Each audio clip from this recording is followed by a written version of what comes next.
तो वो मेरी गलती थी जो मैंने वो बिहेवियर। मेरी क्रिसमस एवरीवन, आई होप आप सब बढ़िया होगे and welcome to my channel Ayushi Vaid, जहाँ पर आपको ढेरों सारी प्रोडक्टिव चीज़ें सीखने को मिलेंगी।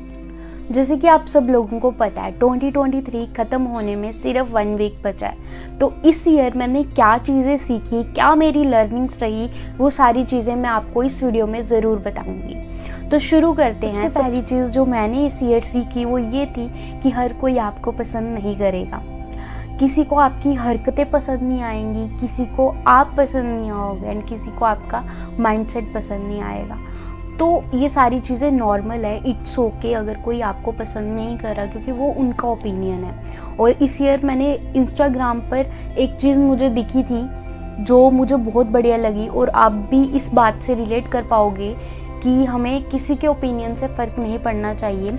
तो वो चीज़ मैं ज़रूर आपको दिखाऊंगी एंड स्क्रीनशॉट भी यहाँ पर लगा दूंगी। रीड आउट कर सकते हो कि आउट ऑफ माय कंट्रोल कुछ चीज़ें हमारे कंट्रोल से बाहर होती हैं एंड कुछ चीज़ें हमारे कंट्रोल में होती हैं, और हमें फोकस किन चीज़ों पे करना है जो हमारे कंट्रोल में है, जैसे कि हमारे वर्ड्स, हमारे थॉट्स, जो हम चीज़ें सोच रहे हैं एंड सबसे इम्पॉर्टेंट चीज़ कि जो हमारा रिस्पॉन्स है चीज़ों को लेके एंड जो हम अपने बारे में सोचते हैं, वो सारी चीज़ें हमारे हाथ में है। बट क्या चीज़ें हमारे हाथ में नहीं है, लोग क्या सोच रहे हैं, लोगों का ओपिनियन क्या है एंड हमारा पास्ट क्या है एंड हमारा फ्यूचर क्या है एंड क्या हमें रिजल्ट्स मिलने वाले हैं। जैसे कि आप सबने सुना होगा, कर्म कर फल की चिंता मत कर।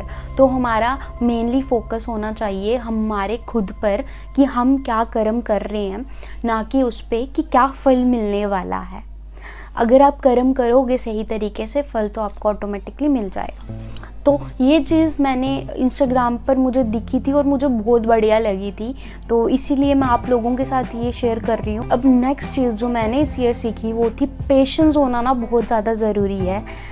जैसे कि मैं अभी जम्मू यूनिवर्सिटी गई थी एक दिन अपना फॉर्म सबमिट करने, जैसे मैं वहाँ पर मास्टर्स कर रही हूँ, तो मैं अपना फॉर्म सबमिट करने वहाँ पर यूनिवर्सिटी में ना लाइन लगी थी। तो सभी बच्चे खड़े थे 11 बजे से 11 बजे तो नहीं, 11:30 पौने 12 बजे से मैं भी लाइन में लगी थी एंड काफ़ी बच्चे मेरे पीछे भी लगे थे। तो जैसे ही मेरा नंबर आया वहाँ पर लंच ब्रेक होगी, हाफ एन आवर की लंच ब्रेक होगी, आधे घंटे की। तो मैम ने कहा आप अब लंच ब्रेक के बाद आना। तो मैं कर रही हूँ विंडो डाउन, तो मैं लंच करने लगी हूँ। तो मैंने कहा मैम कर दो, मैं काफ़ी देर से यहाँ पर हूँ, तो आप मेरा कर दो फॉर्म सबमिट। तो मैम ने कहा नहीं आप नहीं हो, आपके पीछे और भी बहुत बच्चे हैं, तो आप वेट करो, लंच के बाद ही जो है मैं आपका फॉर्म लूँगी। तो मैंने कहा ठीक है, बट मैं समझ गई कि हाँ लंच करना है, लंच टाइम है, उनका टाइम है, तो मैं क्यों उनको डिस्टर्ब करूँ उनके टाइम में। बट वहाँ पर बड़े सारे ऐसे बच्चे थे जो बोल रहे थे कि अगर कर देती, 10-15 बच्चे तो थे, कर देती तो क्या होता। मैंने सोचा कि यार वो तो कुछ गलत भी नहीं कर रहे, उनका लंच टाइम था, लंच टाइम पर वो अपना खाना खाने चले गए, उसमें क्या गलत किया उन्होंने। मतलब वो जो खाना खा रहे हैं उसके लिए भी उनको गालियाँ सुननी पड़ रही है। एंड यहाँ से एक ही चीज़ देखने को मिलती है कि कोई भी वेट करना नहीं चाहता, किसी में भी पेशेंस नहीं है। सब लोग चाहते हैं हमारा जल्दी से जल्दी काम हो जाए, हम जल्दी से जल्दी हर एक चीज़ अचीव कर लें, जैसे कि आप सब समझ सकते हो, रिलेट भी कर पाओगे। बट कोई भी वहाँ पर वेट नहीं करना चाहता था एंड जो भी 30 मिनट्स की ब्रेक मिली उनको लंच करने की, उसमें बाहर सारे बच्चे मिलकर उनकी पिचिंग कर रहे थे बाहर बैठ के। तो ये चीज़ ना मुझे वहाँ से सीखने को मिली कि पेशेंस रखना बहुत ज़्यादा ज़रूरी है। इसी के साथ मैंने एक और लर्निंग सीखी, वो ये थी कि छोटी छोटी चीज़ों में भी ना हैप्पीनेस मिल जाती है। अगर आप हैप्पी रहना चाहते हो तो कोई ज़्यादा बड़ी चीज़ों की ज़रूरत नहीं पड़ती खुशियों के लिए, छोटी छोटी चीज़ों में भी खुशियाँ मिल जाती हैं। और रियल हैप्पीनेस जो होती है वो छोटी छोटी चीज़ों में ही होती है। आपने सुना होगा बूंद बूंद से सागर भरता है, तो अगर बूंद ही नहीं होगी, वो छोटी बूंद ही नहीं होगी, तो सागर कैसे बनेगा।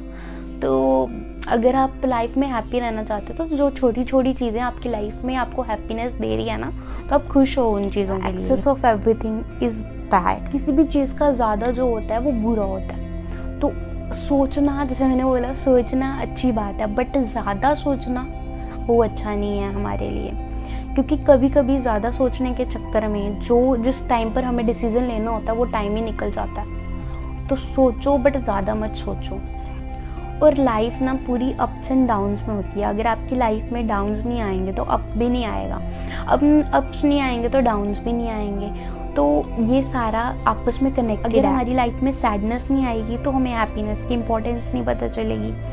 तो ये सारी चीज़ें ना आपस में कनेक्टेड है कि अगर हैप्पीनेस होगी तो सैडनेस भी ज़रूर आएगी। जैसे कि आप सबको पता है रात आती है तो दिन भी ज़रूर आता है। तो सेल्फ केयर, सेल्फ डेवलपमेंट बहुत ज़्यादा ज़रूरी है। एट द एंड जो सारी चीज़ें आपने सोची हैं अपनी लाइफ में अचीव करने के लिए वो आपको ही करनी है अचीव। एंड अगर आप अपनी बॉडी, अपनी हेल्थ, अपना मेंटल हेल्थ का ध्यान नहीं रखोगे तो डेफिनेटली कोई और क्यों रखेगा आपकी मेंटल। आप खुद को प्यार नहीं करते तो कोई और क्यों आपको प्यार करेगा। तो सिंपल सी चीज़ है कि आपको अपना खुद की केयर भी करना बहुत ज़्यादा ज़रूरी है। सीखना छोड़ दिया तो आपकी ग्रोथ रुक जाएगी।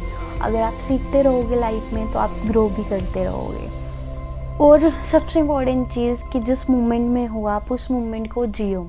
जैसे मैंने कहा छोटी छोटी चीज़ों में हैप्पीनेस ढूंढो, वैसे ही आप जिस मोमेंट में हो उस टाइम को जियो। क्योंकि आपको नहीं पता वो टाइम कब निकल जाएगा एंड टाइम किसी के लिए भी नहीं रुकता। जैसे कि इस ईयर मेरे साथ इंसिडेंट हुआ, हम ट्रिप पर गए थे हिमाचल प्रदेश में गए थे।